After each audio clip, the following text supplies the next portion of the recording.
સ્વાધ્યાય 3.2 અને પાલી રકમમાં તમને શ્રેણિક આપેલા છે ABC. તો એ શ્રેણિક ઉપરથી બીજી 4 રકમ છે એના સરવાળા બાદબાકી અને ગુણાકાર બતાવવાના છે.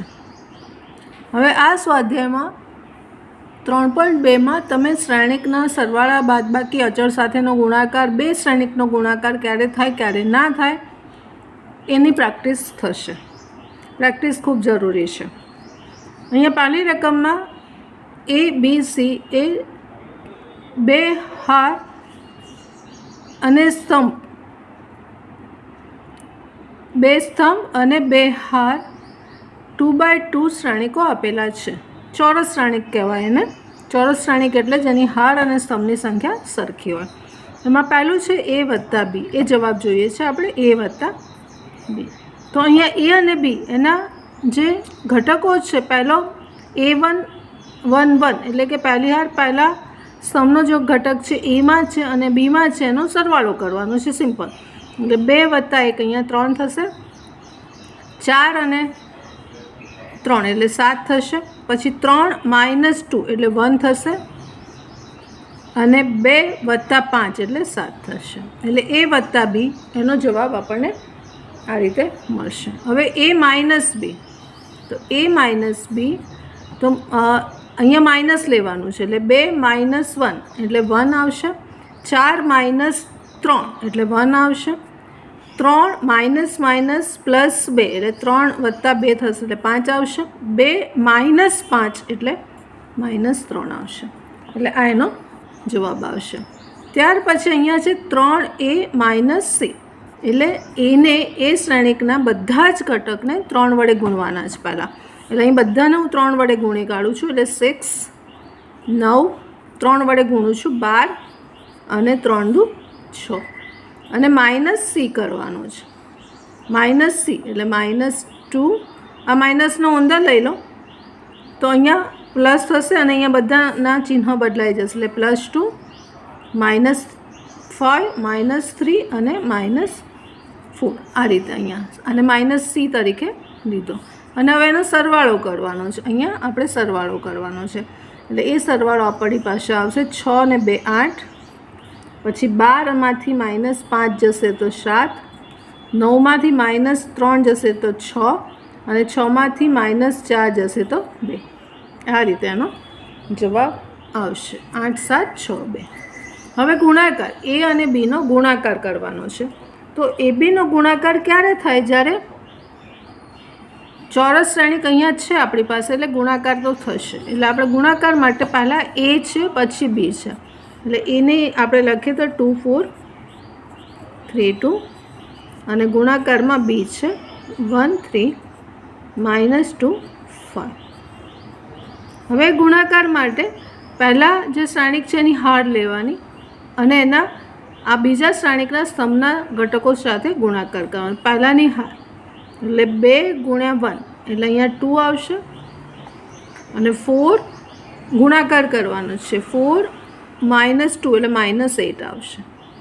આ પહેલો ઘટક પતી ગયો. હવે હાર એની એ લેવાની, સ્તંભ બદલી કાઢવાનો એટલે 2 તરી 6 અને 4 × 5 એટલે 20 +20 આવશે. આવી રીતે જઈશું આપણે. પહેલો ઘટક અહીંયા મૂકાશે ગુણાકારમાં, પછી આમ આવશે, Z આકૃતિ બનશે.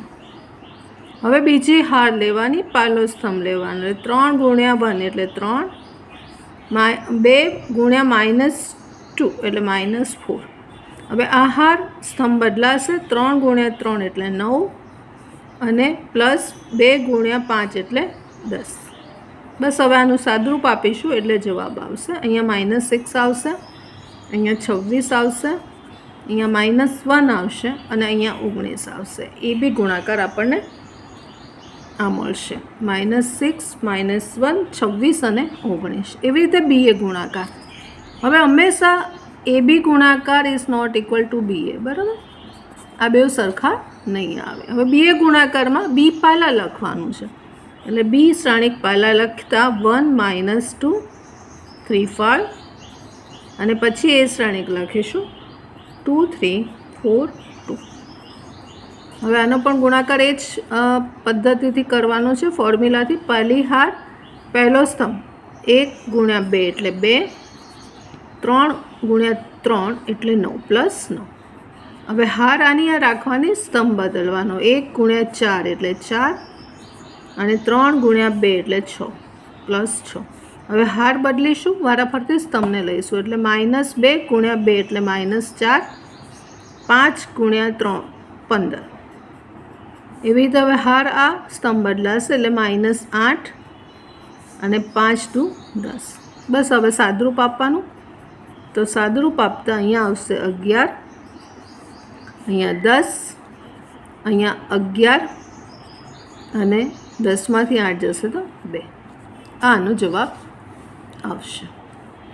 એટલે પહેલી રકમમાં સરવાળા બાદબાકી અને નાના ગુણાકાર છે, ચોરસ શ્રેણિક છે આપણી પાસે, એના ગુણાકાર છે. પછી બીજી રકમમાં ગણતરી કરવાની રકમ છે, એમાં પણ સરવાળો છે. અહીંયા બધી સંખ્યા હતી પહેલી રકમમાં, અહીંયા ABC ફોર્મમાં છે, તો અહીંયા સરવાળો જ કરવાનો છે. એટલે A વત્તા A એટલે 2A લખાશે, B વત્તા B એટલે 2B લખાશે, -B પ્લસ B એટલે 0 લખાશે, પ્લસ A અને પ્લસ A એટલે 2A લખાશે. આ રીતે આનો સરવાળો કરવાનો છે. સિમ્પલ સરવાળો જ છે, બીજું કશું નથી. એટલે 2A 2B 0 2A. સેમ વસ્તુ અહીંયા છે, અહીંયા પણ સરવાળો જ કરવાનો છે. એટલે A² + B² વત્તા 2AB એટલે A² વત્તા 2AB ને વચ્ચે લઈએ મધ્યમ પદ પ્લસ B². એવી રીતે અહીંયા પણ B² વત્તા 2BC પ્લસ C². સેમ વસ્તુ A² - 2AC પ્લસ C² અને A² - 2AB પ્લસ B². આ પૂર્ણાંક પદાવલી છે, કોની છે એને આપણે સાદરૂપ આપીને લખીએ તો A વત્તા B² અહીંયા છે. પછી અહીંયા B વત્તા C² છે. અહીંયા મધ્યમ પદ માઇનસ છે એટલે A - C² છે. અહીંયા પણ મધ્યમ પદ માઇનસ છે એટલે A - B². A વત્તા B² A - C², B વત્તા C², A - B². આ રીતે થશે. એવી રીતે રકમ નંબર 3માં, તો 3માં સરવાળો કરવાનો છે. તો સરવાળા માટે કશું નથી. આ આપણી પાસે 3/3 ચોરસ શ્રેણિક છે. 3/3 અત્યાર સુધી 2/2 ના જોયા, હવે 3/3 ચોરસ શ્રેણિક છે. એટલે -1 + 12 એટલે 11 રહેશે, 4 + 7 એટલે પણ 11 રહેશે, -6 + 6 એટલે 0 આવશે. પછી 8 + 8 એટલે 16 આવશે, 5 + 0 એટલે 5 આવશે, 16 + 5 એટલે 21 આવશે. એવી રીતે 2 + 3 એટલે 5 આવશે, 8 + 2 એટલે 10 આવશે અને 5 + 4 એટલે 9 આવશે. એટલે આપણો જવાબ આવશે 11 16 5 પહેલો સ્તંભ, બીજો સ્તંભ 11 5 10 અને ત્રીજો સ્તંભ આવશે 0 21 અને 9 આવશે. ત્યાર પછી ચોથી રકમમાં એમાં પણ સરવાળો છે, બે શ્રેણિક છે 2/2. તો સરવાળો કરીશું તો cos² x વત્તા sin² x. અહીંયા sin² x વત્તા cos² x. અહીંયા પણ sin² x વત્તા cos² x. cos² x વત્તા sin² x. નિત્યસમ છે આ, અને આ નિત્યસમ = 1 છે. એટલે આપણી પાસે 1 1 1 1 1 4 નિત્યસમ છે. એટલે આ રીતનો આન્સર એનો આવશે.